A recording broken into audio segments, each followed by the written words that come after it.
Meu irmão, minha irmã, você que trouxe a sua Bíblia, eu te convido a se colocar de pé, em reverência à palavra de Deus.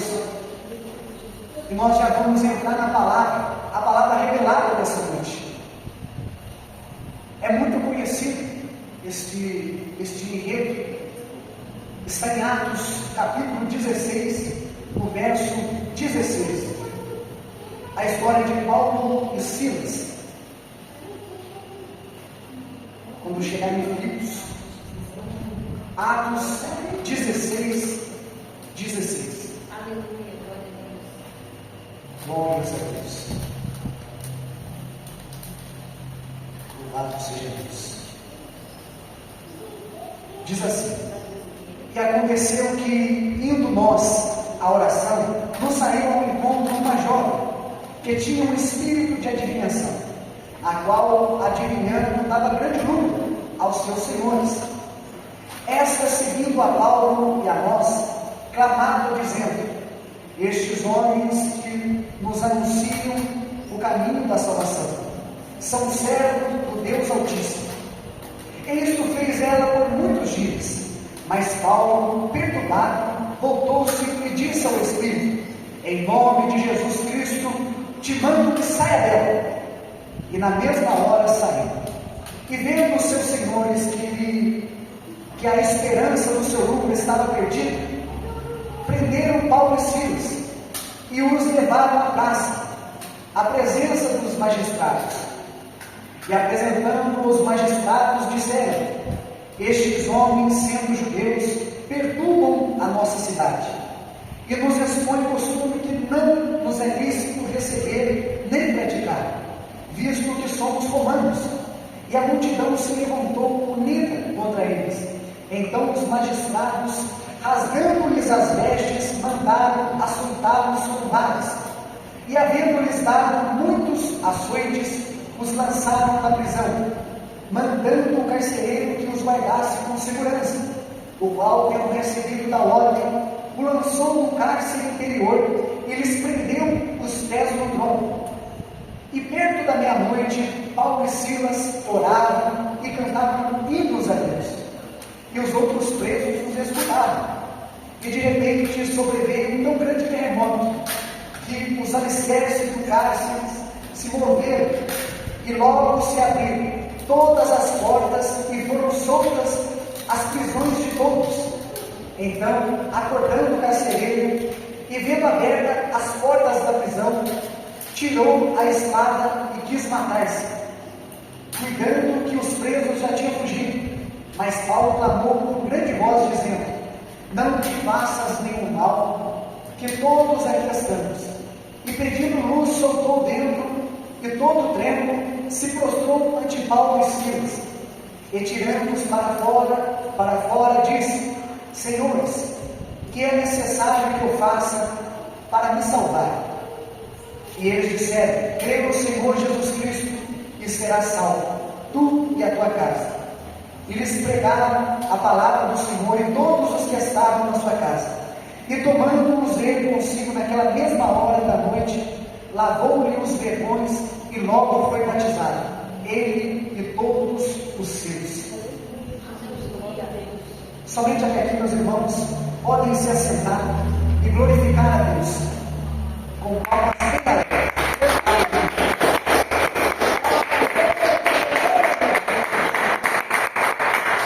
Meus irmãos, o contexto dessa narrativa, ele se dá numa das viagens de Paulo. Paulo, ele está empreendendo uma de suas viagens e a intenção dele é entrar na Ásia. Mas o Espírito de Deus impede ele de entrar na Ásia.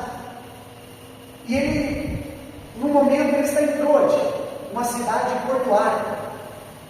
E aparece um varão em uma visão para ele e diz para ele: passa a Macedônia e nos ajude. Paulo então entende que essa é a vontade de Deus. E Paulo segue rumo a Macedônia, aquilo que nós chamamos de Europa.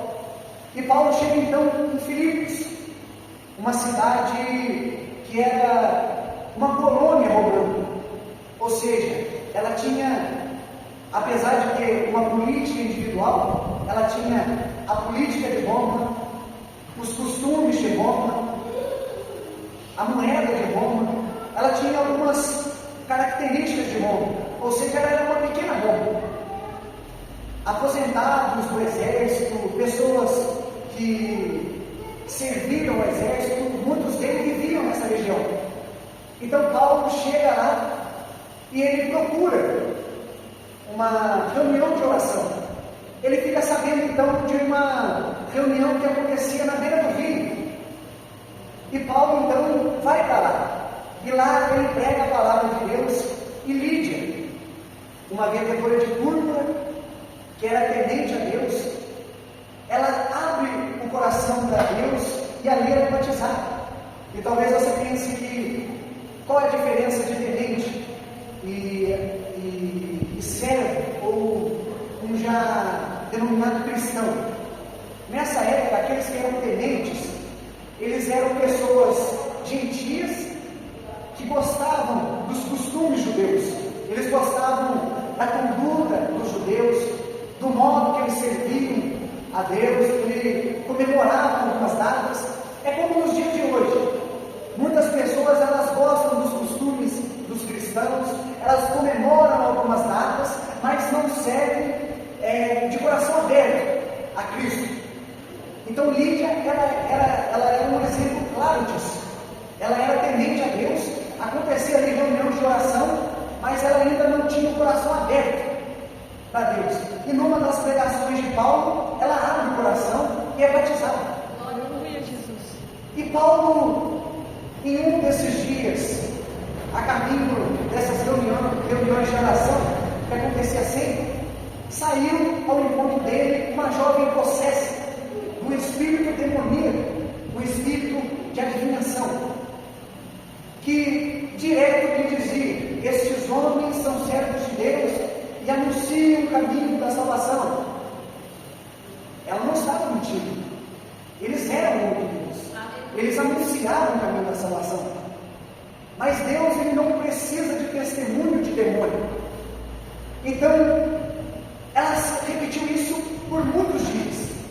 Por longos dias ela persistia em falar isso, e Paulo, já atordoado pelaquela situação, Paulo, ele ordena para que aquele espírito saia dela, e ali naquele momento ela foi liberta. Então os senhores dessa mulher, aqueles que ganhavam dinheiro às custas da adivinhação dessa mulher, é o que o diabo faz na nossa vida. Ele nos dá alguma coisa, mas no final é trágico, ele nos toma como escravos, assim como a situação dessa possessa. Ela é uma escrava deles, e a única coisa que os senhores dele queriam era o dinheiro que ela proporcionava. E assim que eles perceberam que o dinheiro e a esperança de lucro deles foi embora, o que eles fizeram? Pegaram Paulo e Silas e levaram para a praça pública. E quando chegou lá, eles entregaram ele aos magistrados, às autoridades, dizendo que eles estavam incomodando, eles estavam propagando costumes que não eram deles. Eles fazem acusações que são levianas. E Paulo e Silas ali mesmo são açoitados, eles rasgam as roupas dos dois, e ali na praça pública os dois são açoitados, o que é ilegal, porque Paulo, ele era um cidadão que possuía cidadania romana, então eles não podiam açoitar Paulo. O cidadão romano, ele tinha algumas regalias, então Paulo ali não podia ser açoitado na praça pública, a não ser por um julgamento. Eles fazem isso, açoitam os dois e logo após levam eles para ser presos. Lá eles mandam o carcereiro para que guardem eles em segurança. O carcereiro dá um passo a mais, ele joga eles lá no interior da prisão, no lado mais escuro, onde não tem mais preso, porque o interior ele é cavado em rocha. Então faz ideia de como era respirar naquele ambiente. E ele coloca os pés dele no tronco. Glória a Deus. E Paulo e Silas, no meio daquela situação horrenda, aquela situação terrível, Paulo e Silas começam Mas eles adoram a Deus não porque Deus está fazendo algo, mas eles adoram a Deus porque Deus é. Aleluia, Jesus. E num dado momento, mais precisamente na meia-noite, enquanto eles estão adorando a Deus, todas as cadeias são quebradas. Aí acontece o primeiro milagre, um grande terremoto, e as cadeias são quebradas e todos são libertos. Esse é o primeiro milagre. O segundo milagre, ninguém foge. Esse é o grande milagre. Imagina quantos ali dentro ali não estavam loucos para possuir novamente a liberdade. Mas a palavra de Deus ali conservou todo mundo ali ouvindo, aproveitando o melhor. Ninguém fugiu. Aí o camarada que estava dormindo, o carcereiro, ele vendo que as cadeias todas foram quebradas, ele já deduziu, fugiram todos. Aí arrancou a espada e já queria suicidar. Aí Paulo já dá, não faz isso não, nós estamos aqui, não precisa se matar não, está todo mundo aqui. E o terceiro milagre, ele é quebrantado. O carcereiro, ele se quebranta e vai ao encontro de Paulo e Silas. Quando ele chega lá, ele pergunta para ele, o que eu faço para ser salvo? E Paulo fala para ele, crê em Jesus e será salvo tu e a tua família. Então ali ele creu. E logo após ele lavou e curou os vergões dos açoites de Paulo e Silas e levou-os para a casa dele. E ali foi salvo a família e o carcereiro. E eles foram batizados. Então, esse é um grande milagre da obra de Deus. É um grande testemunho da palavra de Deus. E já que nós entendemos a narrativa, como essa história se deu, eu trouxe aqui alguns pontos para que nós pensássemos juntos. O primeiro ponto que eu quero ressaltar é o poder do Evangelho. Meus irmãos, se você já tem um tempo na caminhada e tem o hábito de ler a Bíblia, você talvez conhece acerca de Paulo. Paulo, ele era um sujeito diferenciado. Onde ele chegava, no ambiente mudava. E esse é o poder do Evangelho na vida do cristão. Se nós não estamos fazendo para o Evangelho, se nós não estamos fazendo para Cristo, para quem nós estamos fazendo? Se nós chegamos em um ambiente e nós não fazemos a diferença, quem nós de fato estamos servindo? Porque o Evangelho, ele tem a capacidade de nos mudar, e nos mudando, ele muda outras pessoas através da nossa vida. Talvez a evidência de que nós somos salvos é que nós queiramos que outras pessoas também sejam salvas. Aleluia, Deus.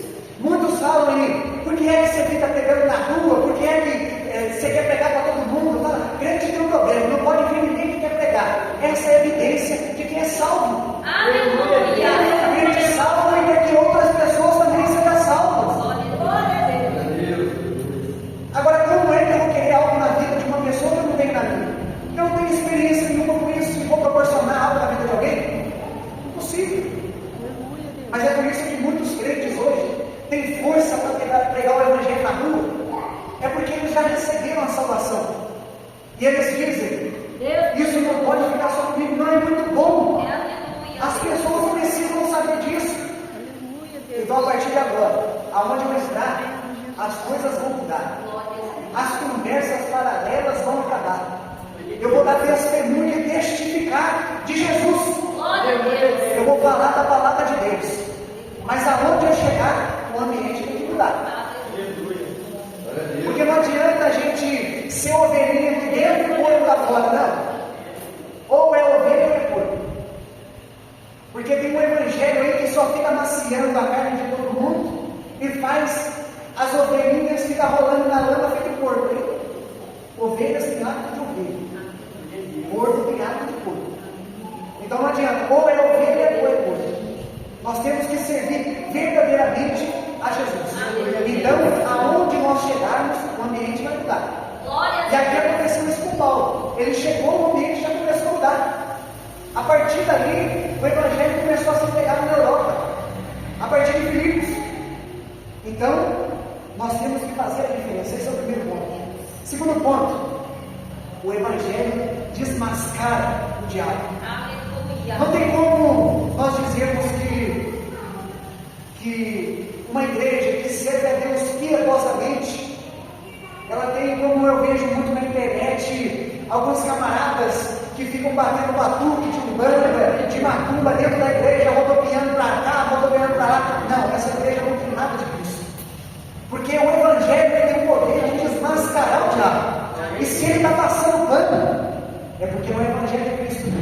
Glória a Deus. Nós vemos que no verso 17 e 18, Paulo, ele está caminhando ali, e aquela jovem começa a falar sobre que eles são servos de Deus, que eles anunciam a salvação.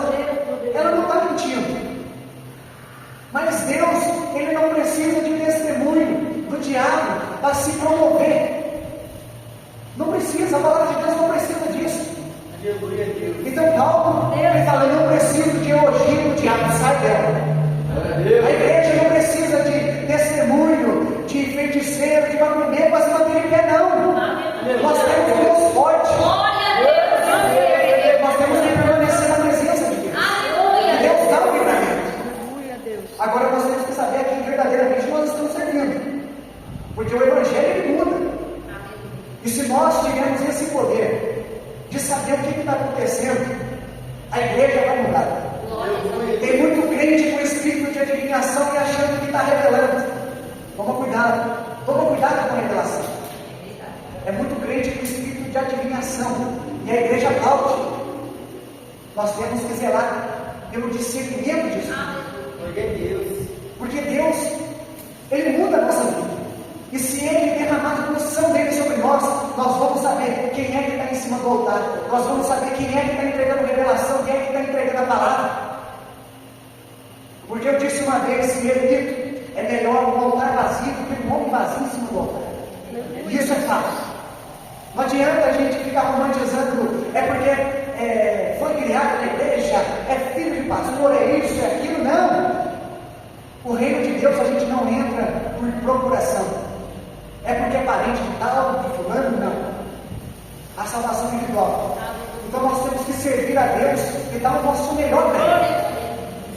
Quando o Evangelho ele é pregado no poder do Espírito Santo, há resistência. Sempre que o Evangelho é pregado no poder do Espírito Santo, vai haver resistência, vai haver impedimento, vai haver perseguição, vai haver oposição.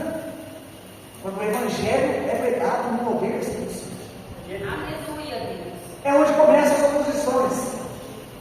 Nós vemos muitos exemplos de homens de Deus que começou a pegar a palavra de Deus e arrancar a oportunidade dele, e arrancar o microfone dele, porque começa a pregar a verdade, e a verdade dói, a verdade machuca, a verdade ela nos mostra a nossa miséria, o que nós realmente somos. Porque quando o Evangelho é pregado no poder do Espírito Santo, o inferno se mexe. Não tem como eu dizer que eu estou pregando a palavra e não tem luta, e não tem aflição, e não tem oposição. Então eu não estou pregando a palavra. Eu estou amaciando a carne de todo mundo, mas a palavra eu não estou pregando. Porque quando eu prego a palavra, vai ter oposição, vai ter impedimento, e as lutas vão ter. Terceiro ponto, eles são jogados no interior da prisão.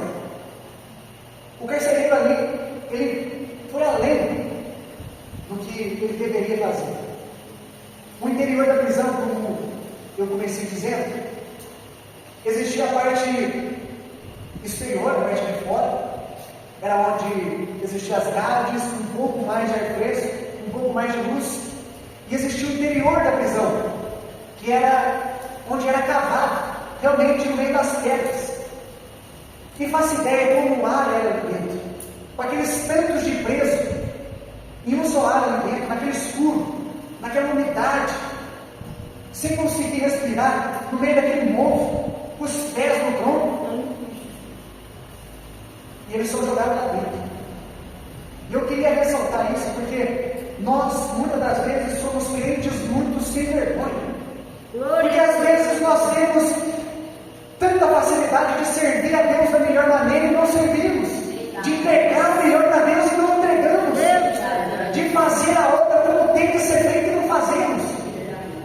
Quantas vezes nós vemos que a obra está quase caindo e eu não dou meu apoio, e eles ali, no meio da dificuldade, no meio da assolação, na tormenta, eu acredito que ninguém de nós aqui passou por que eles passaram. E eles ali estão adorando. Glórias a Deus. Eles estão exercendo o melhor do sacerdócio, além do intercessório. Eles estão servindo em adorações de graça, pelo que Deus é, não pelo que Deus faz. Tem gente que só agradece a Deus porque recebe uma bênção, uma vitória. Tem gente que só agradece a Deus, vê só a mão de Deus quando toca no material. Deus me abençoou, meu cara. Deus me abençoou, eu estou trabalhando num serviço melhor. Sabe se lá se é de Deus? Quer saber se é de Deus? É se fechou a porta da igreja. Se a gente acha que Deus abriu uma porta no serviço e fechou a porta da igreja, a gente está muito enganado. A gente olha, Deus abre uma porta de trabalho. Aí aparece aquela porta de trabalho, a gente fala que ninguém usava. Uma porta incrível, vou ganhar bem. Mas aí fecha a porta da igreja. Deus abriu a porta do trabalho e fechou a porta da igreja? Deus não vai fazer isso. Isso é prática do diabo. Tem que ver a fidelidade. Porque a gente negocia muito aquilo que nós somos, aquilo que nós acreditamos. Quando nós chegamos num ambiente, às vezes, que é um pouco hostil ao cristianismo, às vezes nós mudamos. Às vezes nós temos uma conversa meio... Deus poderoso. Porque, quem sabe, eles começam a atacar aqui, eu não sei o que dizer. Mas não, o Evangelho tem que ser pregado, o Evangelho tem que ser falado. A gente tem que ser servo de Deus aonde for, mesmo que for na cadeia, mesmo que for no meio da feitiçaria, no meio de todo mundo, a gente tem que fazer diferença. É chegar e pregar o Evangelho, é chegar e adorar a Deus, é chegar e falar a palavra desse Deus. O Evangelho tem que ser pregado. Glória a Deus. Quarto ponto, eles estavam no centro da vontade de Deus. Às vezes nós estamos passando luta que nós mesmos procuramos. Tem luta que nós procuramos com a mão. Mas ali, eles estão no centro da vontade de Deus. Ele queria ir para a Ásia. O Espírito de Deus, ou não? É a Macedônia. Vai para a Macedônia. Então ali, por revelação divina, ele já estava no centro da vontade de Deus. Mas está dando tudo errado. Aos olhos nossos, às vezes está dando errado. Olha para você ver como é que é difícil. Ele chega lá para pregar o Evangelho. Aí ele começa a pregar o Evangelho. A mulher é liberta. Primeiro, Lídia, ela tem o coração aberto. Ela reconhece que Jesus é o Salvador e é batizada. E logo depois disso tem uma mulher possessa e é liberta. E como é que isso é retribuído? Uma mulher aceita Jesus, a outra é liberta. Agora eu quero ser aplaudido, agora é vitória, agora é só vitória, agora é só vitória, só vitória, só vitória. Eles são presos, açoitados. A mulher é liberta e eles vão para a cadeia. O demônio sai e eles vão preso. Essa é a dificuldade. Mas nós temos que entender que apesar das lutas, apesar dos martírios, a igreja segue crescendo no poder de Deus. A igreja sempre vai continuar crescendo, porque nós estamos caminhando para o fim dos tempos. E talvez nós olhamos como que era difícil os nossos pais da fé permanecer de pé. Na época que eles eram jogados no Coliseu para feras, morriam por causa de Cristo, mas morriam sabendo que era ser vitória, não negociava não. E hoje que nós não temos uma arma na cabeça, hoje nós não temos a obrigação de rejeitar Jesus, nós rejeitamos por vontade própria, por desejos, nós rejeitamos por Netflix, internet, nós rejeitamos a Jesus por tão pouco. Nós julgamos muito a Judas, que traiu Jesus por 30 moedas. Mas às vezes nós traímos Jesus por muito menos. Mas nós temos que entender que com nós, ou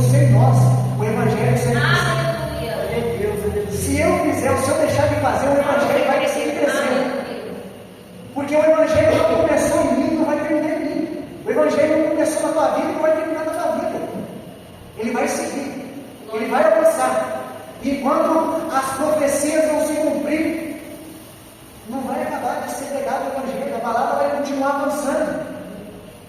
Então, o Evangelho, ele continua avançando. Quinto ponto, eles não adoram por questão do controle.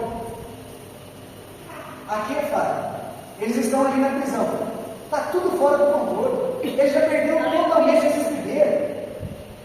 Eles não têm controle do que eles comem. Eles não têm controle de como eles se movimentam, porque tem tronco no pé. Eles não têm controle do ambiente, se é claro, se é luz, se tem uma boa respiração. Eles não têm controle de nada mais. Está tudo fora do controle deles. Mas eles adoram a Deus.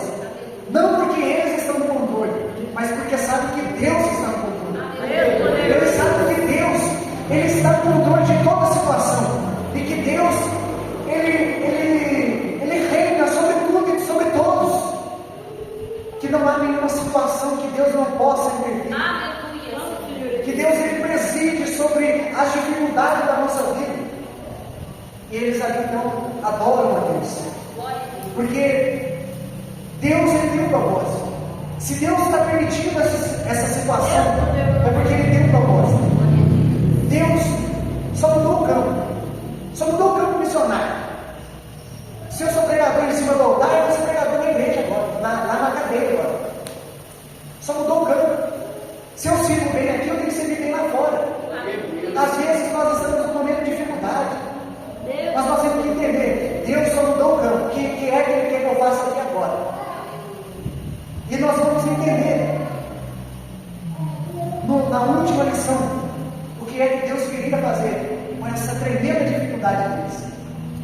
O sexto ponto é que se tem a coração sincero, o milagre acontece. A Bíblia diz que Deus, Ele procura aqueles que o adoram em espírito e em verdade. Se Deus procura aqueles que o adoram em espírito e em verdade, então há pessoas que o adoram em mentira e pessoas que adoram ele na carne. E é por isso então que Deus procura pessoas que adoram em espírito e em verdade. Uma oração, uma adoração sincera. Uma fé, como diz Paulo, não fingida. Porque tem muita gente que é só aparência, é só casca, é só verniz. Eu visto meu paletó, eu ponho a minha gravata, então eu sou um pregador. É só casca. Muitas das vezes é só casca. Às vezes tem muito obreiro, muita pessoa que já está sendo da igreja, que acha que é alguma coisa, mas não tem um encontro com Jesus. Não conhece de fato quem é Jesus, o que Ele pode fazer na nossa vida. Nós temos que entregar a melhor adoração ao nosso Deus. E é nesse momento que Deus começa a operar. Quando realmente nós adoramos Ele de fato. Não porque Ele faz, mas pelo que Ele é. Porque se nós adoramos a Deus pelo que Ele é, aí Deus faz. Porque tem muitas pessoas que são muito interessadas em se dar bem, em ter muito dinheiro, ter muito lugar, ter muita preeminência. Mas se nós formos olhar para a Bíblia, Deus, Ele manda a gente lá nisso tudo. Então por que nós vamos nos preocupar tanto com isso? É algo nosso, isso aí é da carne, isso aí é de Adão e caído. É por isso que nós lutamos tanto com isso. Mas nós temos que buscar a Deus, adorar Ele em espírito e em verdade. E nós não podemos interromper o propósito de Deus na nossa vida. Por pior que seja a situação, nós não podemos interromper a missão que Deus nos deu. Às vezes Deus nos dá uma função dificílima. Às vezes nós estamos num ambiente um pouco difícil. Nós choramos, nós clamamos, nós ficamos tristes, nós sofremos a fome, ataque. Mas nós não podemos interromper aquilo que Deus tem colocado na nossa mão, até entender o que de fato Deus quer fazer. O espírito que o crente deve ter é o espírito de Paulo, de que Deus, Ele tem algo para fazer nessa situação que eu estou vivendo. Eu não sei o que é, mas Deus vai fazer alguma coisa e vai glorificar o nome dele. E agora eu entro. É no meio da dificuldade que Deus se mostra salvador da nossa vida. Olha para você ver. Bastou um culto. E a irmã Lídia abriu o coração, aceitou Jesus. A mulher que tinha um espírito que possuía ela de adivinhação foi liberta no meio da rua, em praça pública. Mas Deus precisou de um terremoto, de quebrar as cadeias, para também quebrar os impedimentos do coração do perceber. Tem situações na nossa vida que Deus permite nós passar, não porque Deus é mau, não, é porque Ele sabe que essa dor momentânea que nós estamos passando é muito melhor do que se nós formos para o inferno. Aleluia, Jesus. Às vezes nós não entendemos por que nós estamos passando essa dificuldade, mas Deus Ele está chamando: vem para mim, vem para mim, vem para mim, porque Ele ama nós muito. É um convite que Deus nos faz. Às vezes nós estamos passando um momento tão difícil e nós não entendemos nada. Às vezes Deus toca na nossa família, às vezes Deus toca na saúde, às vezes Deus faz algo que nós pensamos: meu Deus. E muitas pessoas pensam: Deus é mau porque faz isso. Mas eu digo: Deus é bom porque Ele conhece que as nossas atitudes vão levar nós para um lugar muito pior. E é por isso que Ele permite essa dificuldade na nossa vida, para salvar a nossa vida. Eu vos digo que Deus Ele amava muito esse perseguido. É por isso que Deus permitiu esse momento de dificuldade. E nós temos que amar as almas, porque muitas das vezes nós vamos sofrer por causa dessas almas. A situação de Paulo em Silas era triste, açoitado dos feridos, com o pé no tronco. Mas Deus tinha um propósito de salvar uma vida. Jesus. Quer pregar o Evangelho? Quer pregar a palavra de Deus? Quer evangelizar? Quer fazer a obra? Está preparado para a luta? Está preparado para a dificuldade? Está preparado para a perseguição? Está preparado para a açoite de graça? Está preparado para chorar por causa das almas? Porque as almas estão na luta. São todas áreas preciosas para Deus. Olha toda a história que Deus teve que fazer para converter ali uma família, para converter um perseguido.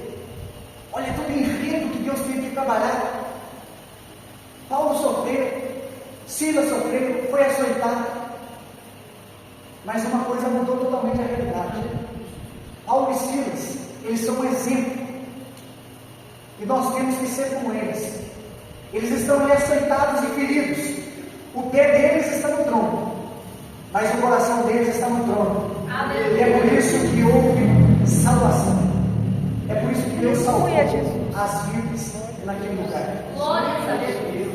Eu te digo, através dessa palavra, se você tem vontade de servir esse Deus, vontade de reconciliar com Deus, não espera a tempestade vir, não espera a dificuldade vir, não espera Deus querer quebrantar o seu coração, não fica com o coração duro, porque é triste, meus irmãos. Às vezes nós perdemos entes, familiares, pessoas que tinham tudo para estar na presença de Deus, mas desperdiçaram. E sabe-se lá para onde também? Só Deus sabe. Eu não quero ser duro, mas se essa pessoa não viveu uma vida em Cristo, o lugar que ela foi não é bom. Às vezes nós queremos dar esperança no nosso coração. Deus tomou ele está nos braços do Senhor, ela está nos braços do Senhor, mas muitas das vezes não. Muitas das vezes não. E imagine o que é aqui 80 anos, 70 anos, 90 anos de prazer aqui, numa eternidade de sofrimento. Agora me diz o que é aqui 70, 80 anos de se abster de prazeres mundanos, de problemas, para uma eternidade na glória. Aleluia, Deus. Nosso Senhor e Deus.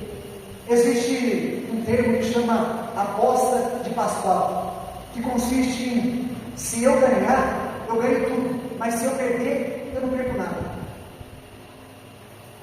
Ele usava isso para pregar para as pessoas que achavam que o inferno e o céu não era real. Aí ele dizia: se você ganhar, você ganha tudo, mas se perder, você não perde nada. Qual que vai ser o seu benefício? Você vai deixar de destruir a sua vida com droga, com bebida, com traição, fornicação, com pecado. Você vai ser uma pessoa melhor para a sociedade. E você vai ganhar em troca a salvação. O que você vai ter perdido nesse tempo? Só esses prazeres que só nos fazem mal. Então nós temos que entregar a nossa vida a Deus. Entregar os nossos caminhos para Deus, porque só Ele resolve. Deus poderoso. Cada um de nós tem uma causa. Cada um de nós tem uma situação que só Deus pode tocar. Só Deus pode fazer. E às vezes Deus começa na nossa vida. E talvez Deus te trouxe aqui nessa noite porque Ele quer começar uma obra na sua vida para expandir o reino de Deus. Deus poderoso. E diante dessa palavra, eu quero fazer um convite para você que ouviu essa palavra e deseja aceitar a Jesus ou reconciliar com Jesus. Não é eu quem te chama, mas é o próprio Cristo que tem desejo de salvar a sua vida. Talvez Ele tenha mais desejo de perdoar os seus pecados do que você mesmo de ser perdoado. Talvez Ele tenha desejo de te salvar mais do que você mesmo se salva. E Jesus te convida nessa noite. Glória a Deus. Se você deseja aceitar ou reconciliar com Jesus, venha aqui na frente, nós vamos orar pela sua vida. Tem alguém? Alguém que ouviu a palavra de Deus e deseja reconciliar? Alguém que gosta da denominação da Deus e amor e quer começar a servir a Deus aqui com o seu caminho? Glória Pode a ir. Deus. Em nome de Jesus, você vai tomar a glória de Deus.